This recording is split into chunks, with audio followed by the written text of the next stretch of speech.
समन्ता चक्रवालेषु अत्रा गच्छन्तु देवता सद्धम्मं मुनिराजस् सुनन्तु सग्गमुक्धं धम्मत् सवन कालो अयन बधन्ता धम्मत् सवन कालो अयन बधन्ता धम्मत् सवन कालो अयन बधन्ता नमो तस्स भगवतो अरहतो सम्मा संबुද්දස්ස नमो तस्स भगवतो अरहतो सम्मा संबुද්දස්ස नमो तस्स भगवतो अरहतो सम्मा संबुද්දස්ස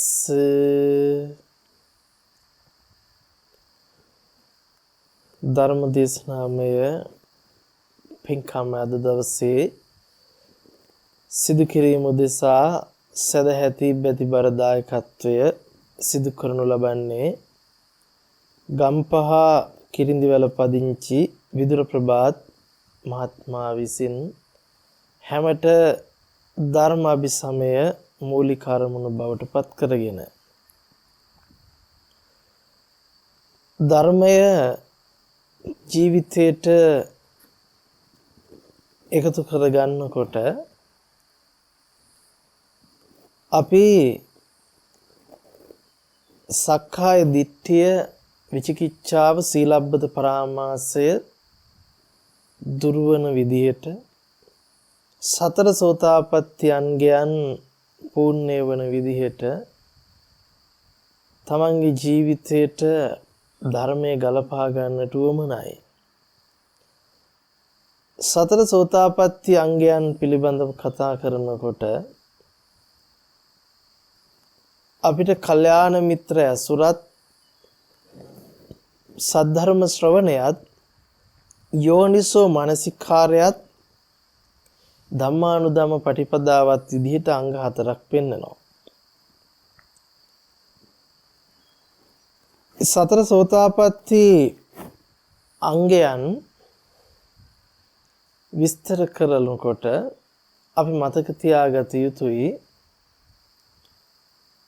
කල්යාණ මිත්‍ර සේවනය කිව්වම අපි ඇතැම් විට උත්සාහවන්ත වෙනවා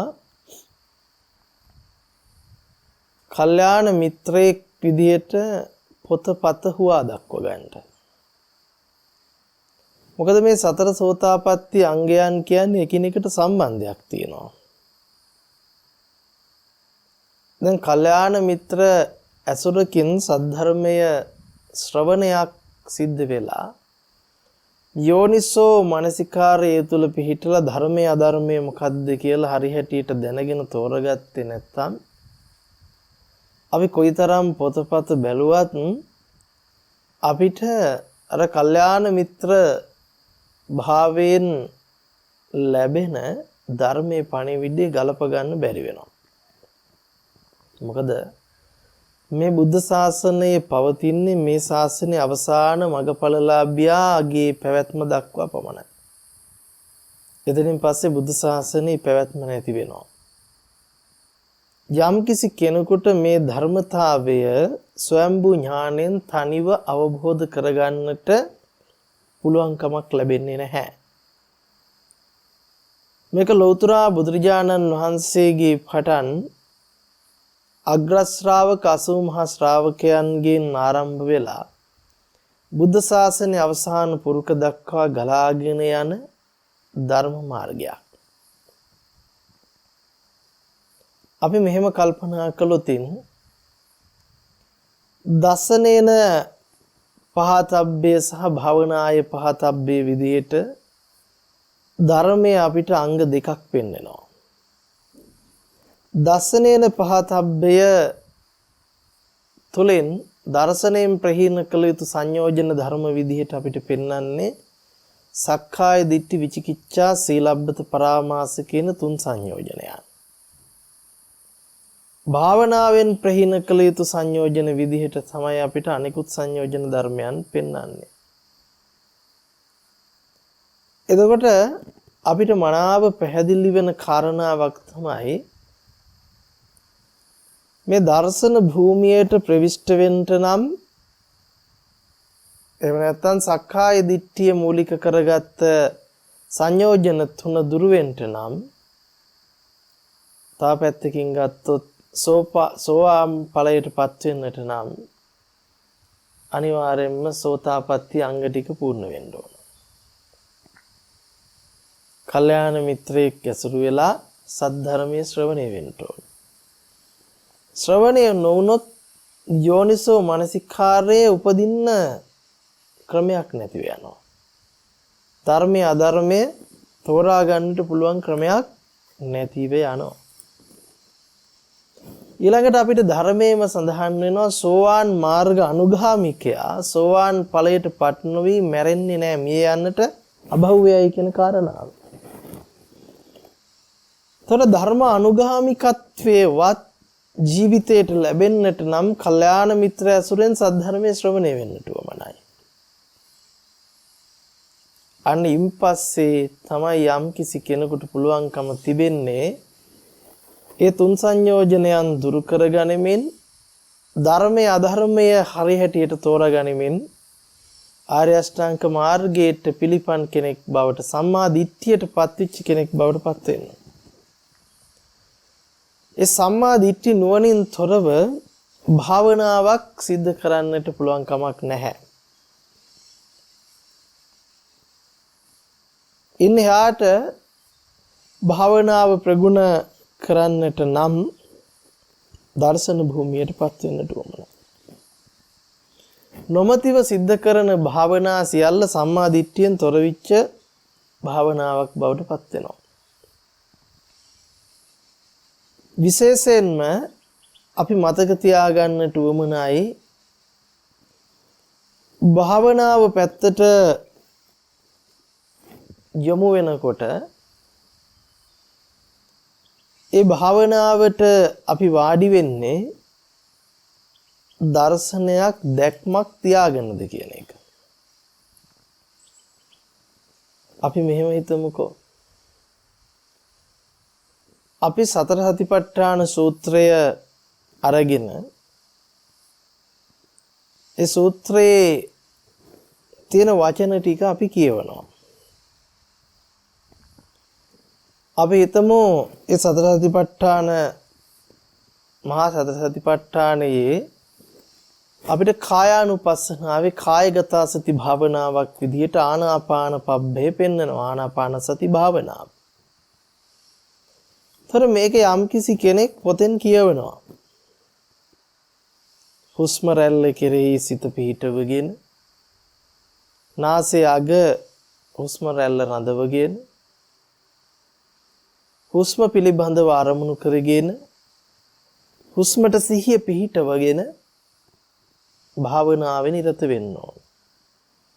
මෙහෙම නිරත වෙලා යනකොට සිද්ධ වෙන සිදුවීම් ටික පෙන්නලා භාවනාව ගැන විස්තරය තියෙනවා. අපි හිතමු යම්කිසි කෙනෙක් මේ පටිච්ච සමුප්පාදයේ පිළිබඳ අවබෝධයකින් තොරව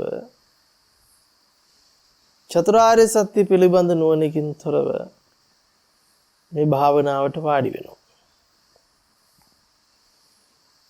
ඒ වාඩි වෙලා භාවනාව තුළ නිරත වෙනවා.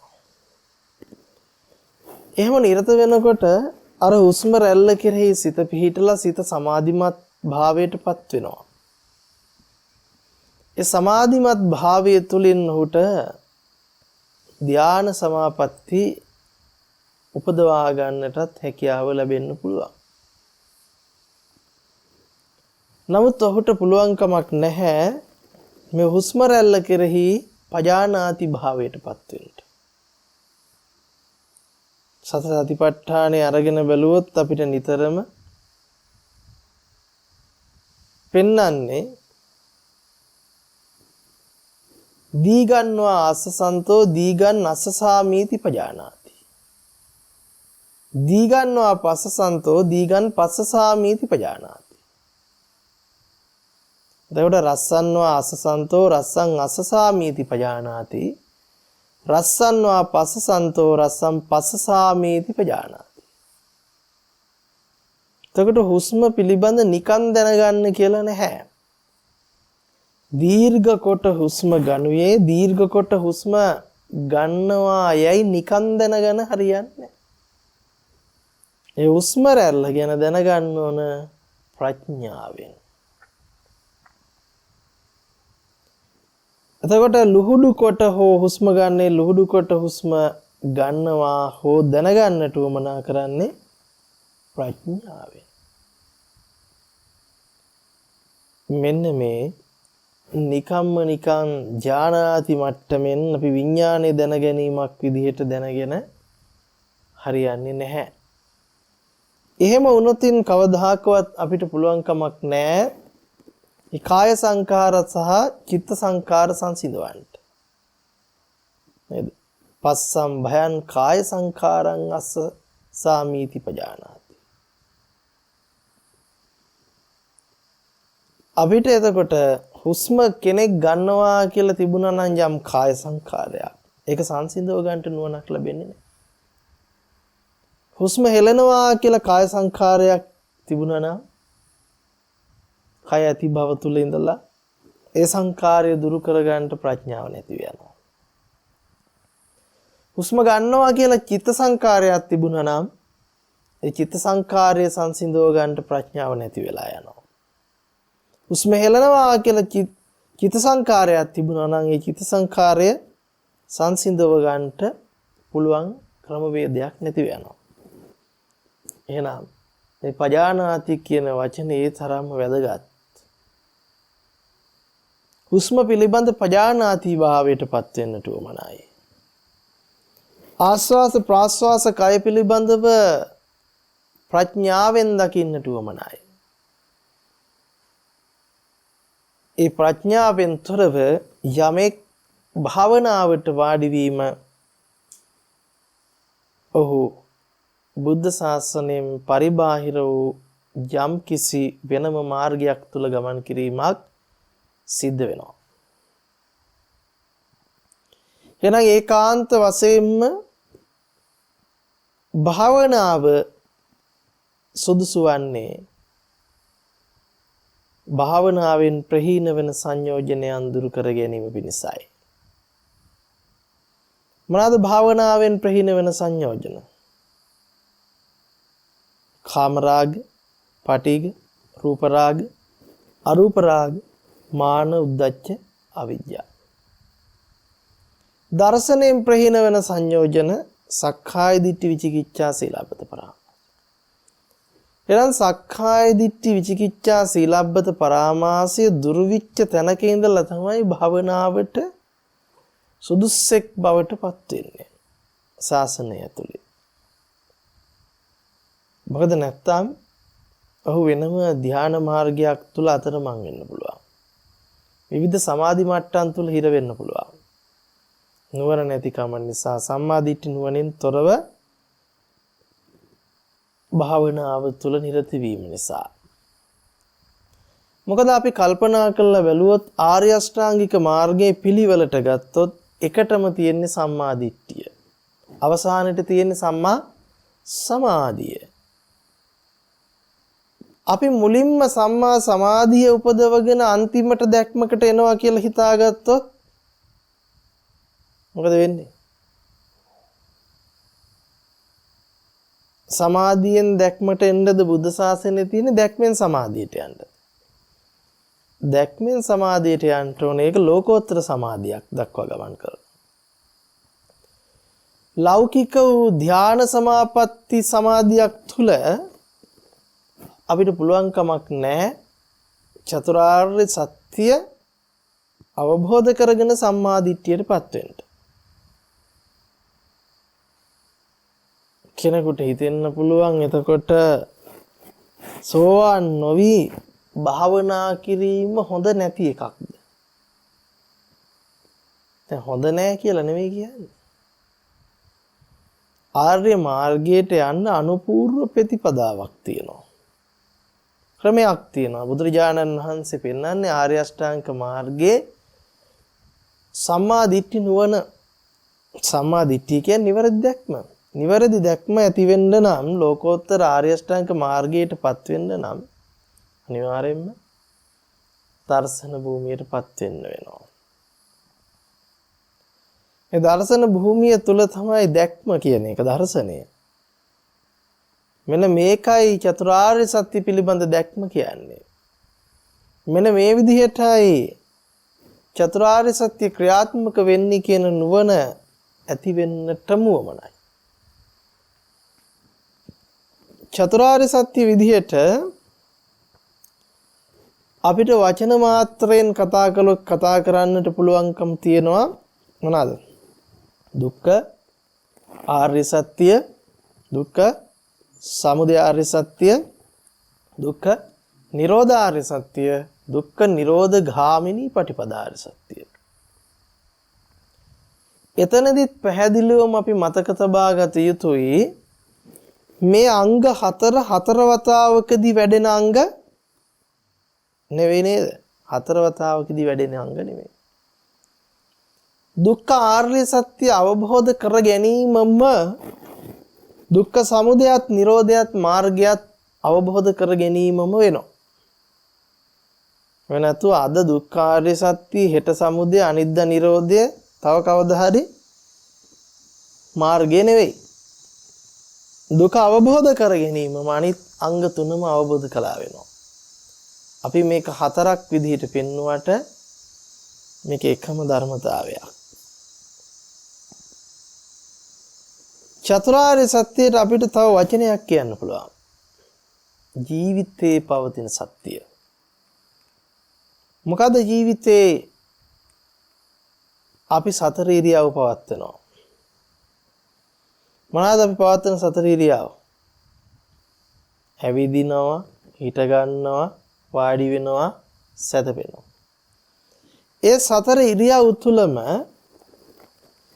අපි අත්දකින්න මොනවාද?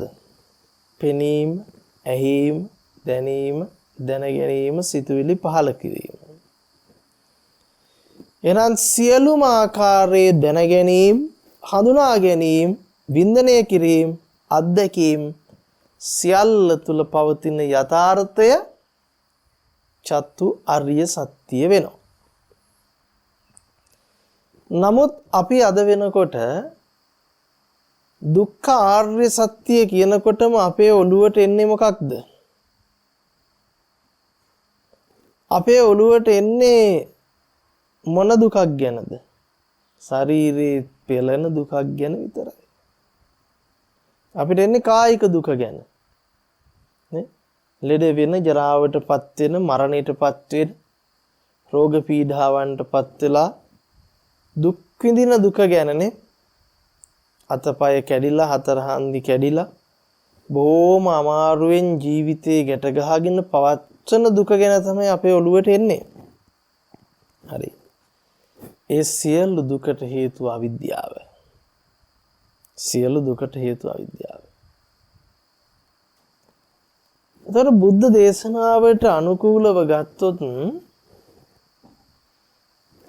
අපිට මේ ජරා මරණය කියන එක අද වෙනකොට නিত্য ධර්මයක් බවට පත් වෙලා තියෙන අපිට.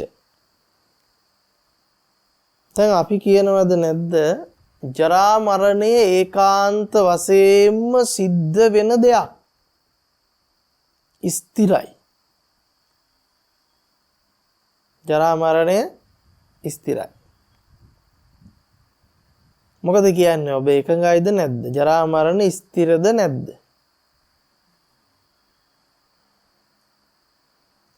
ජරා මරණය අපිට බැලූ බැල්මට පේනවා අපිට පජානාති මට්ටමින් නෙවෙයි ඥානාති මට්ටමින් අපි ලෝකයේ සාමාන්‍ය ධන්න මට්ටමින් බැලුවාම තේරෙන මට්ටමින් බැලුවම අපිට හිතෙනවා ජරා මරණය ස්ථිරයි නේන්න. ජරා මරණ නිට්ටයයි නේන්න. ජරා මරණයට ඒකාන්ත වශයෙන්පත් වෙනව නේන්න. අර කියන්නේ අපි ඉපදෙන සියලු සත්වයන්ට පොදු ධර්මතාවයේ ජරා මරණ ධර්මතාවයයි. එනිසා මේ ජරා මරණයන්ගෙන් ගැලවී සිටින්නට කිසිවෙකුට නොහැකි. ලෞතර බුදුරජාණන් වහන්සේලා පවා ජරා මරණයටපත් වුණා. ඒ නිසා අපි ගැන කවර කතාවද කියලා අහලා නැද්ද? අපි එහෙම අහලා තියෙනවා. අපිට ඒක ඇහූ පරිමාණයෙම අපිට සිතෙනවා බැලූ බැල්මට ඒක ඇත්ත වාගේ. ඇත්ත වාගේ. අවුන් නිකන් අපි බුද්ධ දේශනාවට ඇවිල්ලා බැලුවම භාග්‍යතුන් වහන්සේගේ දේශනාව තුල සඳහන් වෙනවා ජරා මරණම් භික්ඛවේ අනිච්චං. ජරා මරණය යනු අස්තිර ධර්මතාවයක්. අනිත්‍ය ධර්මතාවයක්. නිට්ටය නොවන ධර්මතාවයක්. ජරා මරණය නිට්ටය නෑ. ජරා මරණය ස්ථිර නෑ.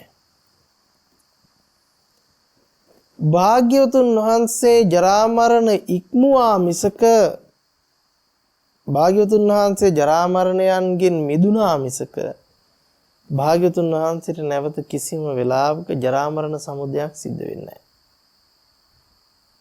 එහෙනම් කොහොමද අපි ජරා මරණ සමුදය භාග්‍යවතුන් වහන්සේගේ පැත්තට දාලා කතා කරන්නේ? බුද්ධ වචනයේට ජරා මරණ අනිත්‍ය වෙද්දී අපි කොහොමද ජරා මරණ ස්ථිරයි කියන්නේ? අපි කොහොමද ජරා මරණ නිට්ටයයි කියන්නේ? එහෙම වුණොත් අපිට එතන පරස්පරතාවයක් මතුවෙනවා. අපි ඒ නිසා මේක ප්‍රඥා ගෝචරව විසඳ ගන්න ඕන. මේක යලි යලි මතක් කරන්නේ බොහෝ දෙනෙක් නගන ප්‍රශ්නයක් නිසා. ජරා මරණය බුද්ධ දේශනාවේ පෙන්නනවා අනිච්චයි කියලා. ජරා මරණම් භික්ඛවේ අනිච්චං. ඒත් මේ ජරා මරණය හැමෝටම පොදුයිනේ. මේ ජරා මරණයට හැමෝමපත් වෙනවානේ. ජරා මරණ ස්ථිරවම සිද්ධ වෙනවානේ. දිරණ එක, වයසට යන එක, නාකි වෙන එක, මැරිලා යන එක නියත වූ ධර්මතාවයක් නේ. එහෙනම් කොහොමද? තව තැනක පෙන්නනවා ජීවිතං අනියතං මරණං නියතං.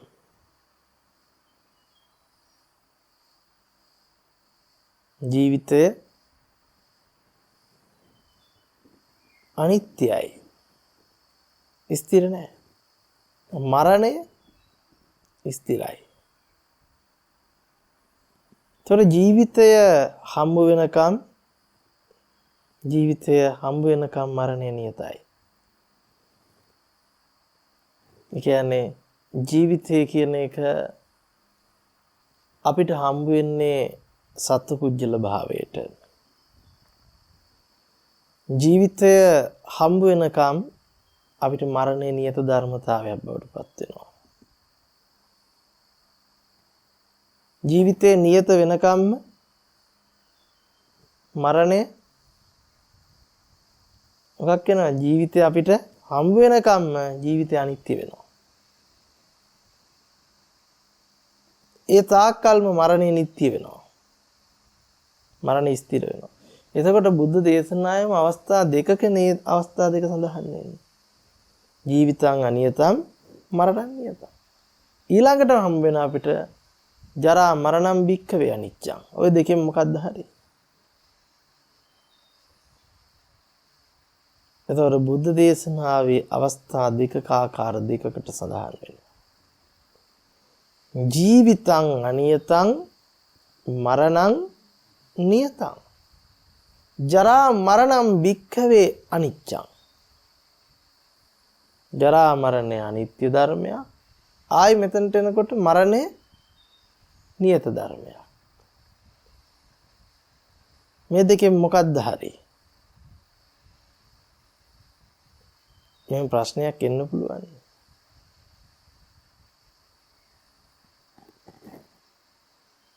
එතකොට අපි කල්පනා කරන්නට උවමනයි සාමාන්‍ය විවහාරික භාෂාව තුල කතා කරනකොට අපිට කියන්න වෙනවා මේ ජීවිත පැවැත්ම කියන එක මොකද්ද? අනිත්‍ය විච්ච ධර්මතාවයක්. ඒ පැවැත්ම තුල අනිවාර්යයෙන්ම මරණය සිද්ධ වෙනවා. නමුත් පරමාර්ථමය ධර්මතාවයකින් කතා කරනකොට ඒ කතා කරන්නේ පටිච්චසමුප්පාදයේ පැත්තේ. එතකොට අපිට කියන්න වෙනවා ජරා මරණම් භික්ඛවේ අනිච්චං. කොට සාමාන්‍ය ලෝකයා සාමාන්‍ය තැනදී මුලින්ම ධර්ම මාර්ගයේ වෙතට ප්‍රවිෂ්ඨ වෙන්නේ ලෝකයේ තියෙන ජරා මරණ දුක දැකලා. ලෝකයේ තියෙන ජරා මරණ දුක දැකලා කලකිරෙනවා. ඒ කලකිරීම තුළ ඉඳලා තමයි ජරා මරණ ඉක්මවන ප්‍රතිපදාවක් හොයාගෙන යන්නේ. තමන්ගේ දුක නැති කරගන්න විදිය තමයි මුලින් හොයන්නේ. එහෙම හොයලා අන්තිමට තමයි කල්යාණ මිත්‍ර ඇසුරකදී පටිච්චසමුප්පාද අවබෝධය ලැබලා මේ ජරා මරණේ අනිත්‍ය භාවය තේරුම් ගන්නේ. ජරා මරණේ අනිත්‍ය භාවය තේරුම් ගන්නේ. ඒ තාක්කල් ලෝකයා ඉන්නේ මම මේ ජීවිතේ ජීවත් වෙලා යම් දවසක මැරිලා යනවා කියන තැන. ඉතින් ඒක සාධාරණයි. අපිට බැලූ බැලමට පේන්නේ විදිහට. ජීවිතය කියන දේ ගත්තොත් ඇත්තටම අපි ජීවිතය කියන්නේ පුජ්‍යලයට. අපි ජීවත් වෙනවා කියන තැනට. එතකොට ජීවිතයේ පැවැත්ම අනිවාර්යයෙන්ම මොන වගේ ධර්මයක්ද? ජීවිත පැවැත්ම ඒක අස්තිර වූ ධර්මතාවයක්. අස්තිර වූ ධර්මතාවයක්. ඇයි? දැන් අපි ජීවත් වෙනවා කියන තැන එකම විදිහට තියනවාද?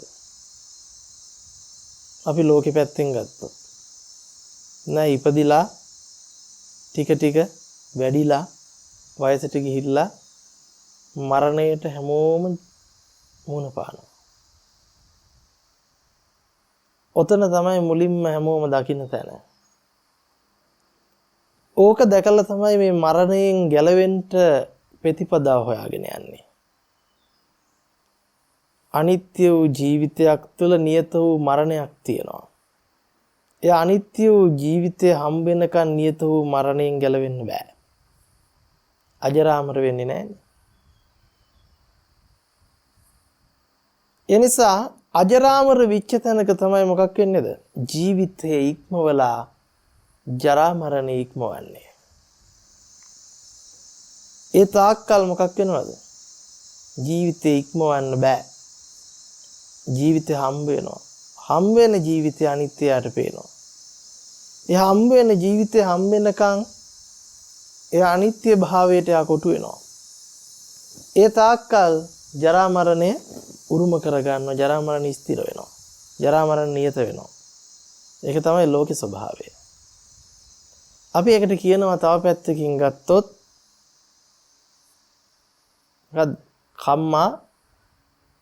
කම්මයට විපාකය නේ? විපාකෝ කම්ම සම්භව. කම්මා විපාකා වත්තන්ති විපාකෝ කම්ම සම්භව. කර්මයට විපාක ලැබෙනවා. විපාකෙත් එක්ක නැවත කර්ම සකස් කරනවා. ඒ තමයි සංසාර පැවැත්ම ගැන කතා කරන්නේ. බුදුරජාණන් වහන්සේගේ ධර්මයේ තුල කොයිම මොහොතකවත් කර්මයේ කර්මඵලය ප්‍රතික්ෂේප කරන්නේ නැහැ. ලෝකේ පැවැත්ම සම්පූර්ණයෙන්ම කර්මය සහ කර්මඵලයේ මත රඳා පවතිනවා. නමුත් කර්මයේ කර්මඵලයේ ඉක්මවන්නට පුළුවන් විදිහ හේතුඵල ධර්මයේ තුලින් බුදුරජාණන් වහන්සේ පෙන්වලා දෙනවා. කර්මයේ කර්මඵලයේ ඉක්මවන්න පුළුවන් විදිහ. කර්මය කර්මඵලයේ ඉක්ම වන්නේ නැති තාක්කල් මොකක් වෙනවද? කර්මානුකූල ජීවිතයක් ලැබෙනවා. ඒ ජීවිතය අනිත්‍ය වෙලා යනවා. ඒ ජීවිතය වෙනස් වෙලා යනවා. ඒ ජීවිතේ පැවැත්මක් තියෙනවා. ඒ පැවැත්ම ටික ටික වෙනස් වෙලා නැවත ජරා මරණයට පත් වෙනවා. ජරා මරණ සමුදයට අහු වෙනවා. ඒ තමයි අවිද්‍යාව සහගත පැවැත්ම. ඇයි? අවිද්‍යා පත්‍ය සංඛාරා. එතකොට අවිද්‍යාව ප්‍රත්‍ය වෙනකම් මොකක් පෙන්වනවද? ජරා මරණ සමුදය පෙන්වනවා. නේද? ජාති පත්‍ය ජරා මරණං ශෝක පරිදේව දුක්ඛ දෝමනස්ස පහයාසා සම්භවಂತಿ ඒව මේ තස්ස කේවලස දුක්ඛක්ඛන්දස්ස සමුදය හොති. අවිද්‍යාව යෙදෙන හැම තැනකදීම අනිවාර්යයෙන්ම ජීවිත පැවැත්ම නියෝජනය වෙනවා. ඒ ජීවිත පැවැත්ම අතීතයේ වර්තමානයේ අනාගතයේ විදිහට සාපේක්ෂ වෙනවා. අතීතයේ ගෙවිමින් වර්තමානයේ උදා වෙමින් වර්තමානයේ ගෙවිමින් අනාගතයට පැවැත්ම පවත්වමින් ජීවිතය අනිත්‍ය වෙමින් ජරා මරණය කරා ගමන් කරනවා. මේක තමයි අවිද්‍යාව සහගත සංසිද්ධිය. නමුත් ප්‍රඥාවෙන් බලන කල ඒ ප්‍රඥාවන්තයාට තියෙන්නේ ලෝකයා දකින ඥානාති මට්ටම නෙවෙයි. ප්‍රඥාවන්තයාට තියෙන්නේ පඥානාති මට්ටම. ඒ ලෝකෝත්තර මාර්ගයට පිළිපන් කෙනෙකුට තියෙන්නේ ඥානාති නෙවෙයි පඥානාති. එහෙනම් පඥානාති කියලා කියන්නේ ප්‍රඥාවෙන් දකිනවා කියන එක. දැන් ඉපදිලා ජීවිතය අනිත්‍ය වෙලා මරණයට යනවා කියන එක දකින්ට අමුතු නුවණක් ඕන කරන්නේ නැහැ. එක සාමාන්‍ය ලෝකයා දකින දැක්මක්.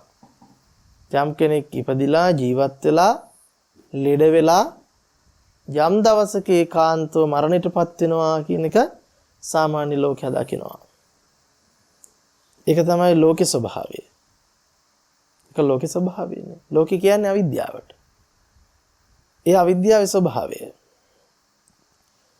ප්‍රඥාවෙන් දකිනකොට අපිට දකින්න වෙනවා ඊට එහා ගියපු තැනකේ මේ ජරා මරණය අනිත්‍ය කළා දකින්න වෙනවා.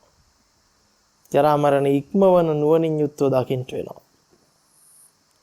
මේ ජරා මරණ ඉක්මවන නුවණෙන් ජරා මරණයන් අනිත්‍ය විදිහට නොදකින තාක්කල් අපිට පුළුවන්කමක් ලැබෙන්නේ නැහැ ජරා මරණ ඉක්මවන්න. අපි බලමු එහෙමනම් මේ බුදුරජාණන් වහන්සේ ජරා මරණ ඉක්මවන්නට පෙන්වන ප්‍රතිපදාව මොකක්ද කියලා. පෙන්වන ප්‍රතිපදාව තමයි අවිද්‍යා යත්තේව අශේෂ විරාග නිරෝධෝ සංඛාර නිරෝධා. එතකොට අවිද්‍යාව ශේෂ මාත්‍රයක්වත් නැතුව සකස් නොවිච්ච තැනක ජරා මරණං ශෝක පරිදේව දුක්ඛ දෝමනස්ස පහයාසා නිරුජ්ජಂತಿ ඒව මේ තස්ස කේවලස දුක්ඛක්ඛන්දස නිරෝධෝ හෝති. සියලු දුකේ නොහට ගැනීම සිද්ධ වෙනවා. දුක විදිහට බුදුරජාණන් වහන්සේ දුක්ඛ ආර්ය සත්‍ය තුලදී පෙන්වා වදාරන්නේ මේ ස්කන්ධයන්ගේ දුක ගැන. සංසිද්ධවම කිව්වොත් දුක්ඛ ආර්ය සත්‍ය වෙන මොකද්ද? සංකිට්ඨේන පංච උපාදානස්කන්ධා දුක්ඛාදී. පංච උපාදානස්කන්ධයමයි දුක. පංච උපාදානස්කන්ධයමයි දුක.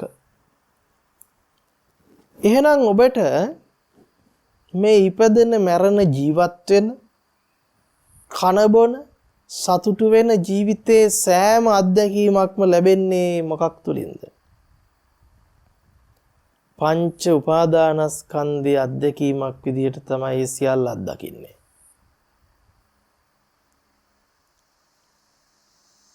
පංච උපාදානස්කන්ධයේ අත්දැකීමක් විදිහට තමයි සියල්ල අත්දකින්නේ. තව විදිහකට මෙහෙම කියන්න බලන්න අපිට ලෝකේ හම්බ වෙනවා කොයි විදිහටද හම්බෙන්නේ? ඉර හඳ තාරකා ගස්ගල් ඇලදොල ගංගා මහා සමුද්‍ර අම්මා තාත්තා දුව පුතා ඥාති හිත මිත්‍රාදීන් හරකබානගෙන් සමන්විත ලෝකය හම්බ වෙනවා. දිව්‍ය ලෝක බ්‍රහ්ම ලෝක ආකාරයෙන් අපිට අසඤ්ඤතල විදියටත් 31 ලෝක ධාතු තලයක් අපිට මුණ ගැහෙනවා. මේ මුණ ගැහෙන සෑම අත්දැකීමක්ම ලබන්නේ කොටින්ම කිව්වොත් කොතනින්ද ලබන්නේ? ලබන්නේ තමන්ගේ සිත මූලික කරගෙන. සිත මූලික කරගෙන අත්දැකීම් ටික ලැබෙන්නේ සහ ලබන්නේ. කල්පනා කරන්නකෝ දැන් තමන්ට මොනවා දැනගත්තත් ඒ දැනගන්න සෑම දෙයක්ම දැනගන්නේ සිතින් නෙවෙයිද? නෑ කයෙන් කියයි. කයෙන් කියලා දැනගත්තේ කොහෙන්ද? සිතින්. දැන් මේ හිතන්න කොන්න අපි කෙස් කියලා දැනගන්නවා. කෙස් කොහෙද තියෙන්නේ? අපි කිය ඔළුවේ කියලා. අපි කියනවා කෙස් තියෙනවා ඔළුවේ. හිසේ කෙස් තියෙනවා කියලා. එතකොට හිස ගැන දැනගත්තේ කොහෙන්ද? සිතින්මයි. එහෙනම් කෙස් ගැන දැනගත්තෙත් කෙස් තියෙන තැන ගැන දැනගත්තෙත් සිතින්මයි. සිත මූලික කරගෙන දැනගන්න. මේ වෙලාවේ සිතේ සකස් වීම නැති වුණොත් මොකක් වෙනවද? සියලු ආකාරය දැන ගැනීම ඉවර වෙනවද නැද්ද? ඉවර වෙනවා. මේ දැන් සිත නතර වුණොත් ලෝකෙම නතර වෙනවා. සිත උදා නොවුනොත් ලෝකේ උදා වීම නතර වෙනවා. එහෙනම් අපි තේරුම් ගන්න වෙනවා තමාව හඳුනගන්නෙත් එහෙමනම් සිතින්. තමා කියන්නේ කවුද? අපි කියන දෙතිස් කුණුපේ කියලා. එතකොට මේ දෙතිස් කුණුපෙන් සමන්විත අහවල් පුජ්‍යලයා බවට පත් වෙන තමාව හඳුනවා ගන්නේ සිත මූලික කරගෙන.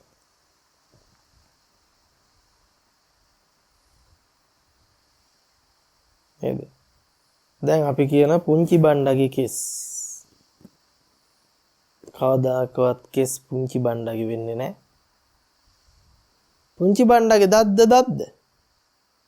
එතකොට අපිට කවදාකවත් ඒක අපි මඤ්ඤණා කරගත්තට අහවල් කෙනාගේ කියලා. මඤ්ඤණා කරනවා කියන්නේ හිතා ගන්නවා. මෙනෙහි කර ගන්නවා සිතුවිලි විදිහට. කෙස් කියලා අරමුණු වෙන්නේ සිතටද නැද්ද?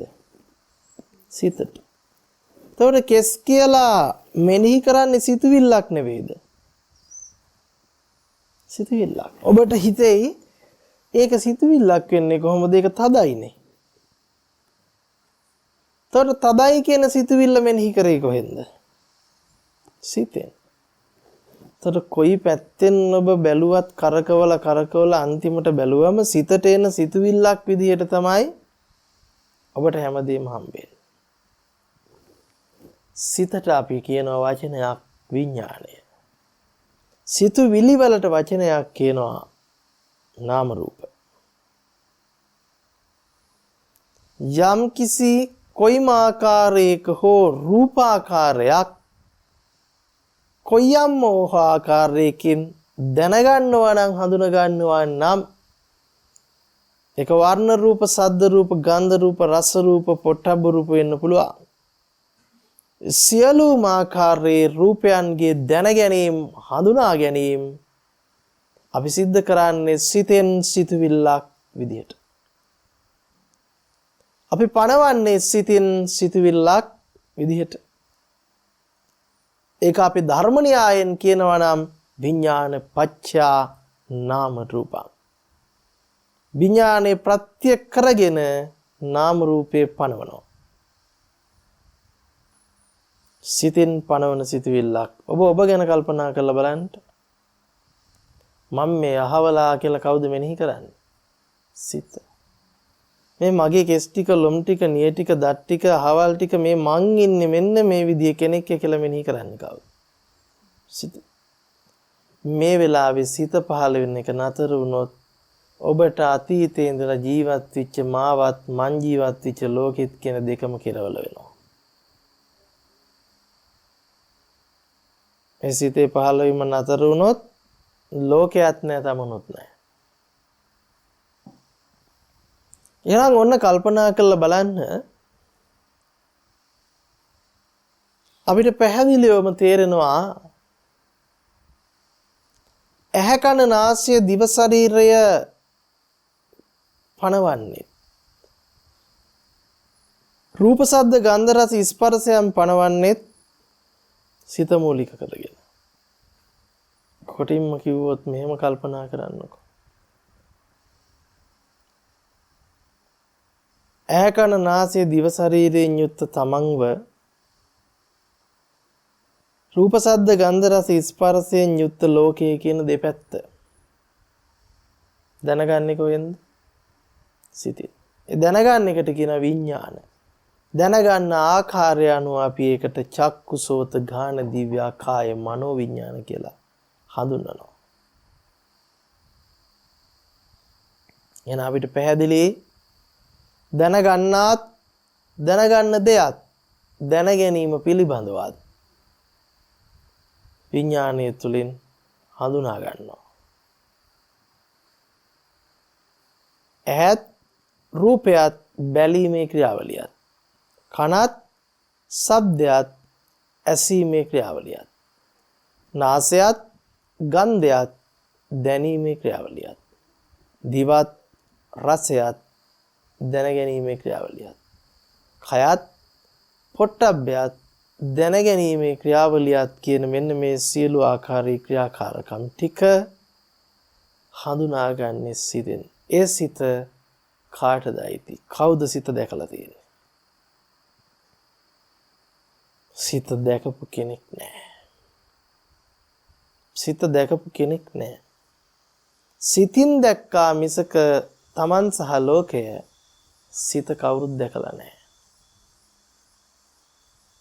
ඔය සිතේ මායාකාරී ස්වභාවයත් ඒකයි.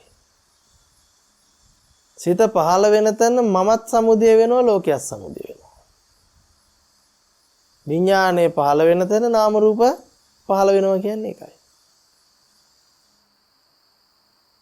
ඒ සිත එන තැනක් නැහැ, යන තැනක් නැහැ, පවතින තැනක් නැහැ. එන තැනක් නැති, යන තැනක් නැති, පවතින තැනක් නැති ඒකම සිතේ වසඟයට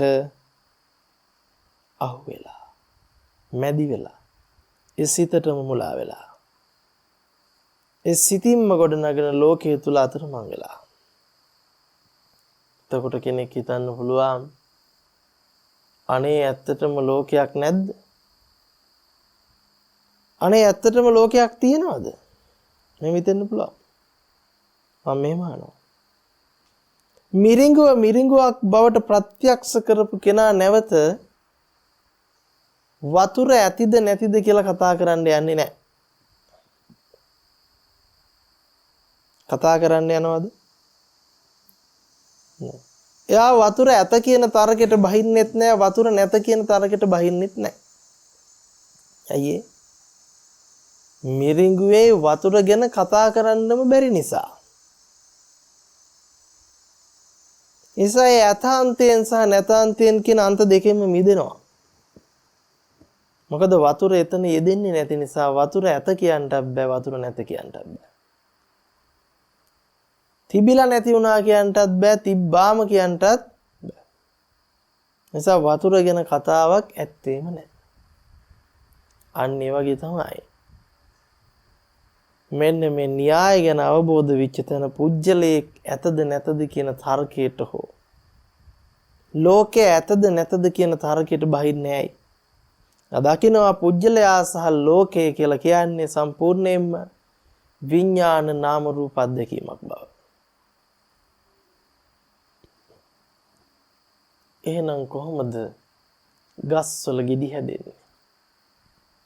ගෙඩි දෙන්නේ ගෙඩි කන්නේ සතා සිව්පව උස්මහත් වෙන්නේ. මේ සියලු දේ ඔබ දැනගන්නේ කොහෙන්ද? විඥානේ නාම රූප අධ්‍යක්ීමක් විදිහට. එහෙනම් අපි ගවේෂණය කළ යුත්තේ පංච උපාදානස්කන්ධය පිළිබඳව මිසක පංච උපාදානස්කන්ධයට බැහැගෙන මොනවා හෙව්වත් ගැලවීමක් නැහැ. කයි ලෝක විශ්ය අචින්තයයි ලෝක විශ්යෙන් ගැලවෙන්න බෑයි. ලෝකයට බැහැගත්තා කියන්නේ පංච උපාදානස්කන්ධයට බැහැගත්තා කියන එක. බැහැගෙන හොයන්න යන ගමනේ කෙරවලක් නැහැ. ඒකේ කෙරවලක් දකින්න බෑ.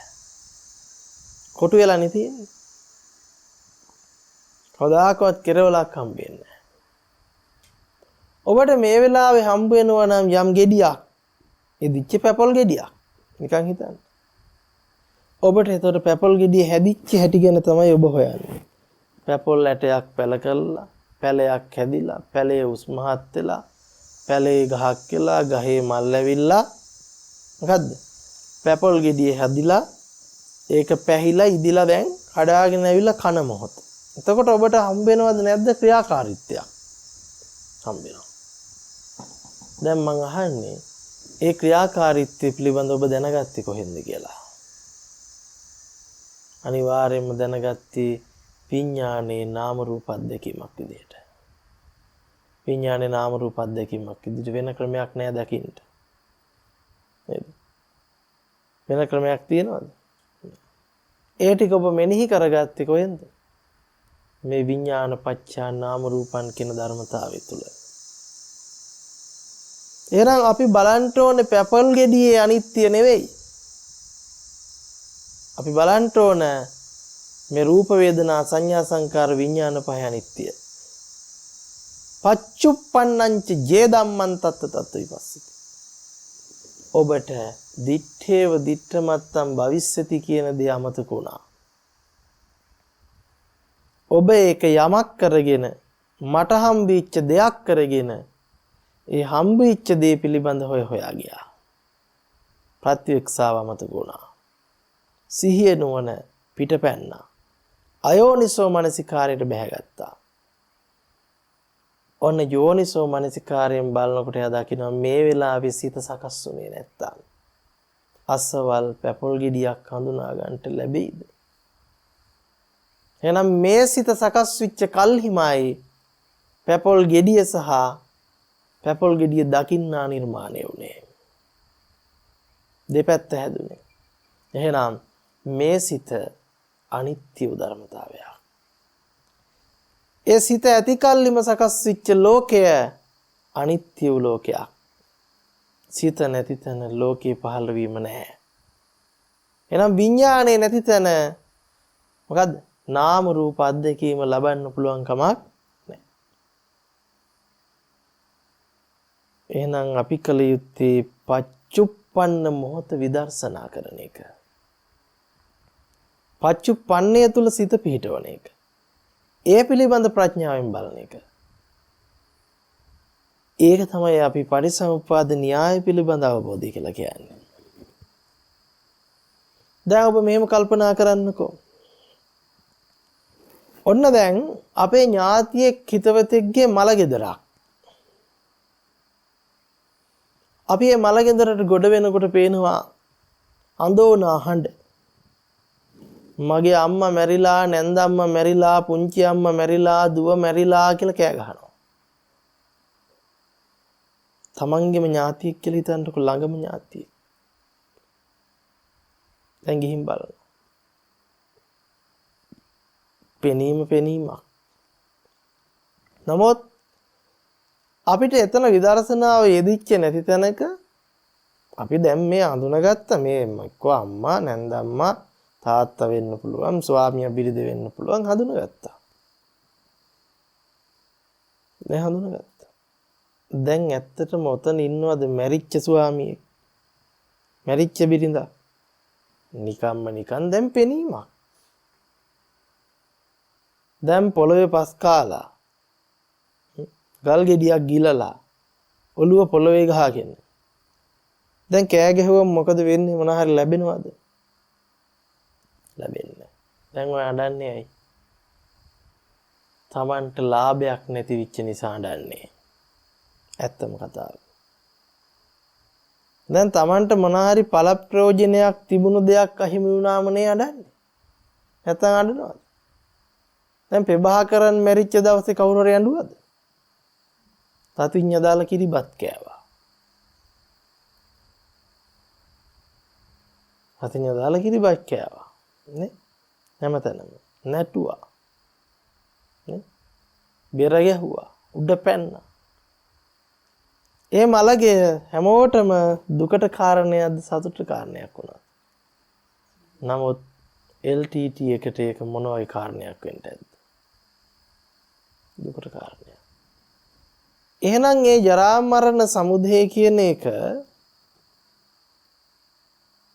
අපිට කියන්න පුළුවන්ද හැමනිතරම දුකයි කියලා? කියන්න බෑනේ. එහෙනම් ඇති දේ අපිට දුක වෙන්න පුළුවන්, සැප වෙන්න පුළුවන්. නමුත් ප්‍රඥාවන්තය දකින්නවා ඔය දෙකටම කොටු වෙන්නේ නැහැ. ප්‍රඥාවන්තය දකින්නවා මේක පෙනීමක්. සම්මතයේ මේක මලගෙදරක් වෙන්න පුළුවන්. මැරිච්ච මගේ අම්මා තාත්තා දුව පුතා වෙන්න පුළුවන්. නමුත් මේ පෙනීම අතීතෙන් ආවේ නැහැ. අනාගතයට යන්නේ දැන් සකස් වෙච්ච හිතත් එක්ක දැනගත්ත දැනගැනීම. ඒ සිත ඇති කල්හිම ලෝකයේ සකස් වීම තියෙනවා. ඒ නිසා මේක නිට්ටය වූ ස්ථිර වූ පෙනීමක් නෙවෙයි. මේ පෙනීම ආපු තැනක්, යන තැනක්, තිබුණු තැනක් පණවන්නට බැරි අනිත්‍ය වූ ධර්මතාවයක්. මේ රූප වේදනා සංඥා සංකාර විඥාන පහේ අත්දැකීමක්. ඔන්න යා නුවණින් දකිනවා. ඒ දකිනකොට එයාට මොකද්ද? අම්මා කියන සංඥාවෙන් මේ විදර්ශනා නුවණින් දකිනකොට අම්මා නිසා සතුටු වෙන්න හෝ දුක් වෙන්න තිබුණු කාරණා දෙකකින් එකක්වත් දෙන්නේ නැහැ. ප්‍රභාකරන් නිසා සතුටු වෙන්න හෝ දුක් වෙන්න තියෙන කාරණා දෙකකින් එකක්වත් එයාට දෙන්නේ නැහැ. ඒකට කියනවා ආර්ය උපේක්ෂාව. මෝඩකමින් අනේකමක් නැහැ කියලා ගත්ත උපේක්ෂාවක් නෙවෙයි ඒක. ප්‍රඥාවෙන් දැකපු උපේක්ෂාව. සිත පහළ වෙච්ච තැන ලෝකේ පහළ වීමක් කියලා නුවණින් දකින්න. මෙතන නිට්ටය වූ මමෙක් හෝ නිට්ටය වූ ලෝකයක් තියෙනවා නෙවෙයි කියලා නුවණින් දැකපු දවසට යාට ජරා මරණ නිරෝධ වෙනවා. එයා ජරා මරණ ඉක්මවන. දිත්තේව දිත්තමත්තන් භවිස්සති. පෙනීම මාත්‍රයක් පමණයි. අම්මා තාත්තා දුව පුතා කරගෙන අඬන වැළපෙන එක දුරු වෙනවයි. එයා දකිනවා මට මංවත් නැතිකොට මට අම්මා තාත්තා දුව පුතා කියලා නිත්‍ය සංඥාවෙන් ගන්නට මොනවද පවතින්නේ? මේ සිත පහළ වුණේ නැත්තම් මගේ පහළ වීමත් නැතිකොට මේ අම්මා තාත්තා දුව පුතා කියන ලෝකේ පහළ වීමත් නැතිකොට මේ සිත ඇති කල්හිම මවා ලෝක මායාවට අහු වී යුතු නැහැ.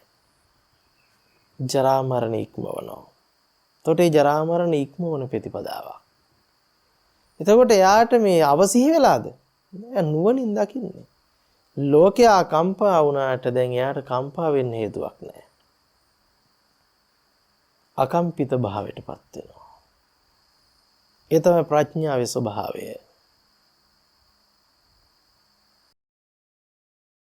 කෙනෙක් දුක් වෙනවා. කෙනෙක් ඒක අල්ලගෙන සතුටු වෙනවා.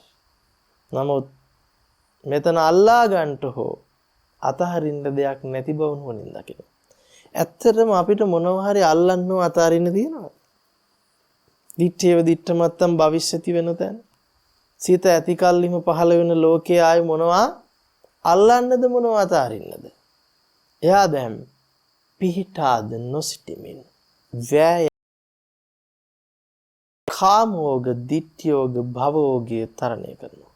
කියන්නේ අවිද්‍යාවෝග දිට්ඨියෝග කාමෝග භවෝගය තරණය කරන සතර මාවෝගය තරණය කරන මාර්ගයේ ප්‍රතිපදාව එලි කර ගන්නවා. ඉතින් මෙන්න මේ නුවණින් තොරව අපිට භාවනාවක නිරත වෙන්න බෑ කියන්නේ ඒකයි. ඒ තාක්කල් අපිට තියෙන දේ විඥාන නාම රූපයන්ගේ අනිත්‍ය දකින්නට බැරි වේ. ඉතින් අපි අද දවසේ සාකච්ඡා කරන්නට යෙදුනා වූ ධර්ම කාරණාවන් පටිසමුප්පාද අවබෝධයේ පිණිසම ධර්ම අභිසමයේ පිණිසම හැමතෙම හේතුපකාරක ධර්මයක් බවටම පත්වෙත්වා කියන ප්‍රාර්ථනාව සිදු කරනවා. විශේෂයෙන්ම ගම්පහ කිරිනිවල පදිංචි විදුර ප්‍රභාත් මහත්මයා විසින් ධර්ම දානමය පින්කමේ සදැහැති දායකත්වයේ සිදු කරනු ලැබුවා. එතුමාටත් නිදුක් නිරෝගී චිරජීවනයේ යහපත ධර්ම අභිසමයේ පිණිසම හේතු වෙත්වා උපකාර වෙත්වා. නමින් මිය පරලොව යන්නට යෙදුණු සතර වර්ගයේ සියලු ඥාතීන්ටත් මේ පෙන්පෙත් අනුමෝදන් කරමි. අනුමෝදම්ම වෙත්වා කියන ප්‍රාර්ථනාව සිදු කරනවා. අපි හැමතෙම උතුම් ධර්ම අභිසමයේ පිණිසම හේතුපකාරක ධර්මයක් බවටම පත්වෙත්වා කියන ප්‍රාර්ථනාව සිදු කරනවා. හැමත තිරුවන් සරණයි. යහපතක්ම වෙත්වා.